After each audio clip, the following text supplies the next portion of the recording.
Chers parents, ne culpabilisez pas parce que vous êtes les meilleurs du monde. Votre patience est mise à rude épreuve. Cette impression que vous avez tout raté, le stress d'apporter le meilleur pour vous faire envoyer balader, vous sentir dépassé, ringard, jugé, au moindre conseil, à la petite phrase anodine vécue comme une injonction. On dit que vous êtes gênant si par malheur vous osez chantonner dans la voiture ou si vous portez un pull un peu coloré. En bref, on frôle la dictature. Pendant ce temps, en terre adolescente, on vit sa meilleure vie. Bien sûr, la réalité est tout autre. Cette période est instable, à durée variable, plus ou moins bien vécue, amorcée, appréhendée. C'est aussi, malgré les apparences trompeuses, une effrayante période de solitude, coincée entre la fin de l'enfance et le début de l'âge adulte, entre soif d'indépendance et peur de se planter, de décevoir, de se plaire, mais très souvent de se déplaire. Je vous propose de partir en terre inconnue, au pays des adolescents. Je m'appelle Marilyn, j'ai 47 ans, j'ai une fille Julia qui a 23 ans. J'ai fait mon pèlerinage en terre adolescente lorsque j'ai pris un poste de vie scolaire au sein d'une grande structure de 1200 élèves de la 6e à la 3e. Très vite, je me suis sentie à l'aise dans ce vivier de jeunes. Durant 7 ans, je les ai aidés, aimés, confrontés, grondés, consolés, boostés, orientés, accompagnés et même parfois raccompagnés. J'ai été leur porte-parole auprès des adultes et le décodeur de pas mal de situations. Avec eux, j'ai découvert que la pédagogie ne fait pas tout, loin de là, qu'on peut être brillant et ne pas dépasser les 5 de moyenne, qu'on peut tout avoir appris par cœur et se saboter pour un mauvais regard dans les couloirs, qu'on peut s'échapper du collège pour un t-shirt taché à la cantine et craindre les moqueries de l'après-midi, ou encore que les critères de séduction ont vraiment bien changé. Que souvent, ils sont seuls à la maison quand ils se lèvent et même lorsqu'ils se couchent. Qu'un simple « ça va » peut éclairer une journée et que ce même « ça va » risque de déclencher une guerre. Qu'ils rient quand ils ont envie de pleurer et s'insultent pour exprimer leur gratitude. Dans ce laboratoire d'expertise improvisé, j'ai vécu des drames et des merveilles. J'ai tellement ri, d'eux et avec eux. Mais je me suis essentiellement formée à eux. J'ai appris leurs codes, leurs paradoxes et leur fonctionnement. Je n'ai pas essayé de coloniser leur territoire, mais plutôt de me fondre dans leur paysage pour mieux les appréhender et les guider. Ces humains en devenir, pleins d'espoir et de doutes, à la fois méfiants et si candides, bien jeunes et souvent déçus de tout, des adultes en général, trop exigeants et beaucoup trop injustes envers eux. Ces jeunes ont une forme de génie, croyez-moi, parfois de génie maléfique, toute une intelligence mise au service du mal, comme je leur répète souvent. Des stratagèmes, des petits mythos, des mensonges plus gros qu'eux, des mauvais coups et de très bons coups parfois, une solidarité sans faille ou un écart de loyauté, des rumeurs, des ragots, ou encore mettre 30 minutes à écrire des antisèches au lieu d'apprendre sa leçon et bien sûr se faire attraper, bref, un quotidien trépidant. Toujours pas rassasié de ces monstres gentils, j'ai poursuivi mes expériences en me focalisant plutôt sur la rupture scolaire, la phobie, les troubles de l'apprentissage, les enfants précoces et l'hypersensibilité. À savoir que tout ce qui fonctionne avec les enfants atypiques marche avec les autres, c'est plutôt le contraire qui coince. J'ai ainsi passé 3 ans au sein de l'association Zebra, qui est la seule structure en France à accueillir des enfants précoces en rupture avec la scolarité, où nous avons, en plus des activités proposées, créé une scolarité adaptée comme une forme de convalescence pédagogique. Par la suite, j'ai fondé mes propres structures qui s'appellent Partage, Cadre, Bienveillance, où nous accueillons des profils de jeunes particuliers qui ne sont pas adaptés à l'école classique, mais ne vont pas particulièrement mal, ou dont les plannings sportifs ou artistiques sont incompatibles avec l'institution. Enfin, depuis 8 ans, avec mon associé, qui est un homme, nous avons créé un cabinet de guidance parentale où, en regard croisé, mixte sur des thérapies brèves de 4 séances, nous accompagnons des familles à retrouver un peu de sérénité quand c'est le chaos. Ainsi, forte de mon expérience, je vous propose à travers des situations anodines du quotidien de décrypter ce qui se cache derrière la réflexion adolescente, car, et je le concède ici, ce n'est pas toujours évident à croire, mais ces jeunes réfléchissent, et même assez rapidement, pour mener leur petit monde en bateau. Épisode 11. Les ados et la peur de l'abandon. Si je vous disais que nombreux de mes élèves sont seuls chez eux quand ils se lèvent et parfois même lorsqu'ils se couchent. Si je vous disais que la plupart traînent avec des potes qu'ils n'aiment pas particulièrement pour ne pas être seuls, ou pire, se laissent parfois maltraiter pour ne pas être isolés, ou vont même jusqu'à faire des bêtises sous l'effet du groupe car ils ou elles craignent d'en être écartés. Qu'une jeune fille de 14 ans, issue d'une famille dysfonctionnelle où le papa est en prison, vient d'être placée en foyer et ne veut pas être célibataire, comme elle me dit, car elle a trop vu sa maman galérer seule avec 3 enfants et du coup enchaîne les relations sordides. Mais aussi que 3 ados sur 4 détestent leurs parents entre 14 et 18 ans, mais ne supporteraient pas de vivre ailleurs que dans leur foyer familial. Une des jeunes qu'on suit souhaite embrasser une carrière de militaire, car selon elle, c'est comme une famille et on n'est jamais seul. Que 42% des ados se confient à une IA pour raconter leurs problèmes car ils n'ont personne à qui parler, mais que paradoxalement, ils ou elles ont des milliers de followers sur les réseaux en tout genre. Et selon un jeune que je connais depuis qu'il a 6 ans, sa commu, c'est mieux que sa famille, car ses amis virtuels, eux et elles, sont toujours là, alors que ses parents rentrent tard du travail. Bienvenue dans la peur de l'abandon chez les adolescents. La peur de l'abandon est une forme d'anxiété qui se produit lorsque l'enfant ressent une menace de séparation de la personne à qui il est attaché. Cette peur peut être déclenchée par diverses situations comme un traumatisme, un changement majeur dans la vie de l'enfant ou une perte de repères et de routine. Dans la continuité de cette définition, la peur de l'abandon chez l'adolescent est renforcée, car il y a plus de conscience, par une angoisse majeure liée à l'idée que l'on ne mérite pas l'amour de l'autre et qu'on va se faire rejeter rapidement. Ceci procure aussi un fort sentiment de culpabilité. Par exemple, lors des divorces, plusieurs jeunes me disent « Tu sais Marilyn, mes parents ont divorcé à cause de moi. Mais enfin, pourquoi tu penses ça? Je sais pas trop, mais j'en suis sûre. » Vive les croyances limitantes qui gâchent la vie. Si on revient sur la définition de l'abandon, on voit qu'il est étroitement lié à la peur du rejet et le fait de mériter ou pas les sentiments des autres. C'est flagrant à l'adolescence, car la première source de stress, c'est la peur du regard de l'autre et la peur du rejet de ses pairs. Une jeune fille me dit « Mais Marilyn, tu te rends pas compte, si je fais ça, plus personne ne me parlera jamais de toute la vie, je peux en mourir. » Est-ce qu'on n'exagère pas un peu là? On parle juste d'une fête à laquelle tu ne vas pas aller. Mais la crainte de l'abandon par son groupe, son cercle, ses pairs, ses potes, relève d'un caractère plus profond que le simple critère de l'isolement redouté chez les jeunes. Il s'agit souvent d'une faille liée à l'enfance, plus ou moins béante. Et dans ces cas-là, cette peur de l'abandon peut créer le paradoxe de s'abandonner littéralement à l'autre, aux autres, pour continuer d'exister auprès d'eux ou auprès d'elles. Les conséquences peuvent être la multiplication des conduites à risque chez les filles comme chez les garçons. Certains canalisent leur besoin d'exister dans des activités artistiques, sportives, culturelles, et d'autres affichent leur vie privée sur les réseaux, abîment leur corps et très souvent leur esprit, dans le seul but de l'appel au secours, écrit en lettres majuscules « Ne m'oubliez pas, ne m'abandonnez pas ». J'évoque ici le cas d'un jeune homme anorexique que nous suivons. Ses parents l'accompagnent au mieux, mais l'équilibre familial est mis à rude épreuve par cette situation complexe. Un jour, il me dit « Marilyn, tu crois que si je guéris, mes parents resteront ensemble? Il vaudrait mieux que je meure, tu penses pas ?» Pour m'avouer après que la genèse de son anorexie réside au départ dans la peur de voir ses parents se séparer et que lui et ses sœurs se retrouvent abandonnés par l'un ou l'autre parent. Parfois, chez les ados, la peur de l'abandon se manifeste à l'inverse. L'ado s'isole et ne fréquente personne par peur d'être rejeté, si toutefois un attachement certain se faisait connaître. « Moi, je veux pas d'amis, me dit un jeune de Zébra. Mais pourquoi?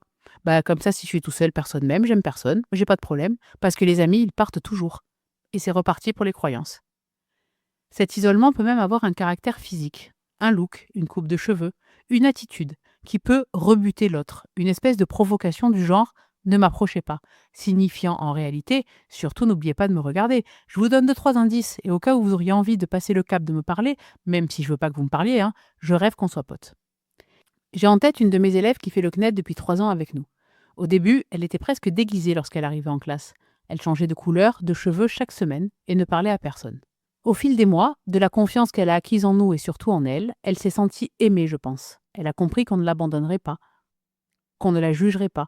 Son look a évolué et ses vêtements sont devenus de plus en plus, disons, traditionnels. Aujourd'hui, elle est même plutôt classique et déjeune avec tout le monde. Cette anecdote qui peut paraître superficielle revêt au contraire un caractère assez profond lorsqu'on sait l'importance de l'apparence physique chez les jeunes. En effet, la peur de l'abandon se masque souvent par « c'est normal qu'on ne m'approche pas car je ne fais rien pour, mais je veux tellement qu'on m'approche ». Désormais, cette jeune fille considère qu'il n'est plus nécessaire de se grimer, quelle victoire pour sa confiance en elle et son estime de soi. Cette peur de l'abandon se glisse aussi dans les relations amoureuses. En effet, l'adolescence, temple de la démesure affective, porte son lot de frustrations, de ruptures, de déceptions, prenant des dimensions tragiques. La peur d'être abandonné, rejeté, peut amener à des comportements toxiques de part et d'autre de la relation, subir et faire subir. Une jeune fille de 15 ans me dit « S'il me quitte, je le tue, je ne pourrai pas vivre sans lui ». Je lui réponds avec ironie que sa phrase est un peu paradoxale, mais je sens vraiment une détresse chez cet ado et du coup j'insiste pas. Je parle souvent dans les épisodes de la peur-panique liée au stress. Cette espèce d'alarme incendie durant la phase d'alerte qui se met en marche, eh bien c'est pareil lorsqu'on se sent abandonné. C'est comme si le sol se déroubait sous mes pieds, que j'allais tomber dans le vide ou que j'allais m'évanouir, me raconte une petite de 16 ans qui attend désespérément l'appel de son copain qui n'arrive pas. En général, les ados qui souffrent de cette détresse de l'abandon ont besoin de rituels, de routines, de cadres, de toujours les mêmes messages, les mêmes actions rassurantes, les mêmes attentions. Sinon, c'est la catastrophe affective. Un jeune homme me raconte que sa copine lui envoie toujours le même message avant de dormir depuis 2 ans qu'ils sont ensemble. Un soir, elle s'est endormie ou elle a oublié. Le gars n'a pas dormi de la nuit et a pensé qu'elle le quittait pour toujours. Bon, ça, je peux le comprendre. Mais comme pour de nombreux travers, la peur de l'abandon a son pendant. Par peur d'être quitté, lâché, rejeté, on peut abandonner en premier, faire du mal, ne pas s'engager, être incapable de s'attacher. Donc, dans le bazar émotionnel des ados déjà ultra sensibles, les dégâts sont rudes. J'ai souvent travaillé avec des ados placés en MEX, ce sont les foyers de l'aide sociale à l'enfance. J'ai vu des ados dévastés par le placement et l'éloignement de leurs parents malgré la toxicité de ces derniers. J'ai vu toutes sortes de peurs de l'abandon chez ces ados. Ceux ou celles qui s'accrochent désespérément à un copain ou une copine de chambre, ceux qui dorment la lumière allumée, celles qui attendent dès 8 heures du matin une hypothétique visite familiale qui n'arrivera pas. J'ai vu des frères et des sœurs en larmes de se voir être séparés et encore abandonnés. Des éducateurs et éducatrices, papa ou maman de substitution, dépassés par les événements. J'ai vu des ados qui fuguent pour aller retrouver des parents qui ne les veulent pas et subissent des abandons symboliques perpétuels. J'y ai vu toute la détresse du monde dans le regard de ces jeunes, entre 12 et 17 ans, qui ne comprennent pas ce qu'ils ont bien pu faire de mal pour être rejetés de toutes parts. J'y ai vu la misère sociale.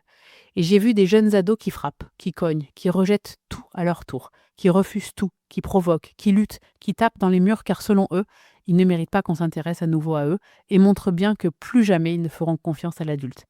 Et ce nouvel adulte bienveillant devient le bouc émissaire. Mais en fait, je comprends pas pourquoi tu t'intéresses à moi. Ben, juste parce que tu es toi. Un jour, une petite de 11 ans placée dans un foyer à Marseille me demande si elle peut me parler après le cours que je donnais le mardi soir. Marilyn, demain après-midi, je suis invitée à Nanive. C'est la première fois de toute ma vie que je suis invitée. Mais si c'est un éduc qui m'amène, les parents vont me virer parce que si je suis en foyer, c'est que je suis une cassos et ils voudront plus que je traîne avec leur fille. Du coup, tu peux m'amener toi? S'il te plaît, dis oui. Peur du rejet, vous avez dit? Mais non. De cet abandon-là, on ne se relève jamais. Elles emportent les stigmates jusque dans leur vie de grand, reproduisant trop souvent les mêmes schémas que leurs propres parents. Depuis le début de ma carrière professionnelle, je ne sais pas trop par quel hasard, j'ai croisé aussi la route de pas mal de familles qui ont adopté des enfants. À tout âge, de toute ethnie, de cultures différentes et de parcours d'adoption différents. Je ne sais pas pourquoi j'ai toujours eu un lien assez particulier avec ces enfants et ces ados-là. Ici, l'abandon n'est pas symbolique, il est réel. Ce sont des enfants abandonnés, souvent placés en orphelinat, plus ou moins corrects en fonction du pays, en attente d'adoption. Et très souvent, à l'adolescence, en plus de toutes les problématiques déjà connues qu'on énonce à chaque fois, il y a un désir d'identité, de retrouver ses racines, un besoin viscéral parfois, une évidence. Et avec ceci, une prise de conscience de sa propre adoption, et donc de son abandon. Et là, qui est en première ligne pour subir les foudres de cette réalité? Les parents adoptifs, qui bien souvent deviennent les victimes. La raison est simple. Pourquoi, puisque mes parents biologiques m'ont abandonné, pourquoi vous n'allez pas le faire à votre tour? Qu'est-ce qui me le prouve? Tout ceci est inconscient, bien sûr. Dans notre cabinet de guidance parentale, nous recevons des parents adoptifs dévastés, qui ne comprennent pas pourquoi d'un coup c'est une véritable lutte menée contre eux et parfois contre le système. Avec des bêtises plus ou moins graves, des conduites à risque, du décrochage scolaire, de la délinquance parfois. L'explication irrationnelle, la voilà. Jusqu'où vous allez aller pour moi? À quel moment vous allez m'abandonner à votre tour? Donc, un syndrome de l'abandon, mais aussi une réelle culpabilité pour leurs pères qui n'ont pas eu cette chance, eux. C'est le syndrome du « pourquoi moi ?» Cocktail explosif qui fait douter de tout et surtout de l'amour des parents. Ces ados-là ont la capacité à faire vaciller l'équilibre de la maison. Lorsque nous expliquons ceci aux parents pétris d'amour pour leurs enfants, ils sont assez sceptiques, mais forcés de constater que c'est souvent le cas. Difficile de laisser passer la tempête, mais c'est dans la plupart du temps l'amour, le cadre, encore le cadre, la ritualisation, la bienveillance et de la patience à très forte dose dont il faudra faire preuve. Je parle souvent dans mes épisodes du fameux « lâche-moi mais retiens-moi », propre aux ados et qui laisse les parents un peu perdus. Lâche-moi, ça veut dire « laisse-moi grandir, j'en ai besoin, je suis plus un bébé, je dois trouver ma place et avoir mon libre arbitre en faisant mes propres expériences ».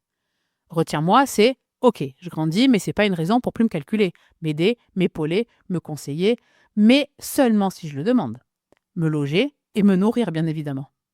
En revanche, et de manière plus insidieuse, ça veut surtout dire papa, maman et vous.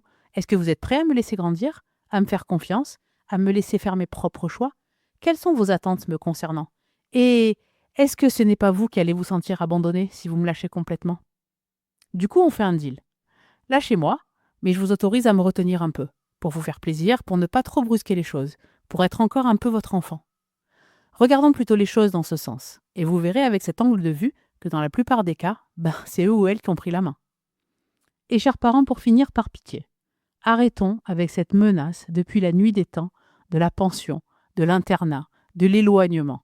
Car, à part dans certains cas pédagogiques pertinents, la seule chose qu'ils ou elles vont retenir, c'est « mes parents veulent m'abandonner ».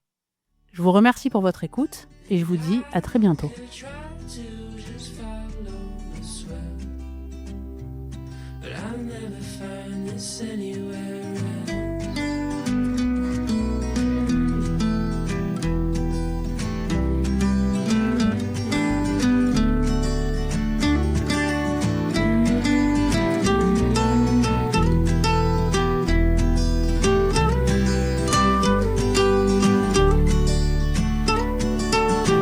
To all those places on the wall,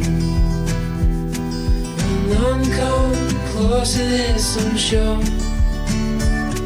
You try to say the sunrise the same, but tell me, have you ever danced in the rain? And I could try to just follow the swell, but I'll never find this anywhere else.